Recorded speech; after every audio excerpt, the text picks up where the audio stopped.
पुणी थरे मिलिबो सुभद्रा टंका पुणी थरे मिलिबो सुभद्रा योजनार टंका एने उपमुख्यमंत्री प्रभाती परिडा कले बड़ घोषणा। सुभद्रा योजना को लेकिन एबे आसिया बहुत बड़ खबर। महिला मानक पई सरकार कले पुणी गोटे बड़ घोषणा। तेबे प्रभाती परिडा सुभद्रा योजनार टंका पुणी थरे बंटा जिबाकु नै कोन कहिसंती आसंतो ए वीडियो रे जानिबा। सुभद्रा पोर्टाल रे मृत हिताधिकारी प्रसंग उपरे प्रतिक्रिया रखिले उपमुख्यमंत्री प्रभाती परिडा। समस्त जीवित अधिकारी पाइबे सुभद्रा योजनार तृतीय किस्तर टंका। केवाईसी डेटा एंट्री रे समस्या पई एही त्रुटि उपजिथिबा देखिबाकु मिलछि बोली उपमुख्यमंत्री प्रभाती परिडा कहिसंती। केवाईसी द्वारा डाटा एंट्री करिबा समय रे एही असुविधा होईछि, जहा द्वारा अनेक महिला मान खाता को सुभद्रा योजनार तृतीय किस्तर टंका मिलिला नै। तबे सेमानक पई उपमुख्यमंत्री प्रभाती परिडा कहिसंत जे जो माने जीवित हिताधिकारी सेमानकु निश्चय सुभद्रा योजनार तृतीय किस्तर टंका मिलिबो।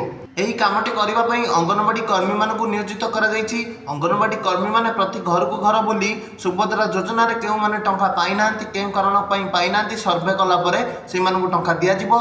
जदि आपण मानकर एही कारण जको टंका आसी नै बा आपन प्रोफाइल रे आपनकर मृत बोली देखौछि, आपण मानकु तृतीय किस्तर टंका मिलि नै, ताले आपण माने जाई कि निजर अंगनवाड़ी कर्मी सहित साक्षात करी तांको आपनकर ए प्रॉब्लम विषय रे जणातु। आपण मानकु तृतीय किस्तर टंका जेमितेले मिलि जिवो। वीडियोटी भल लागिले वीडियोटी को लाइक टे करबो, चैनल टी सब्सक्राइब टे कर दियंतु।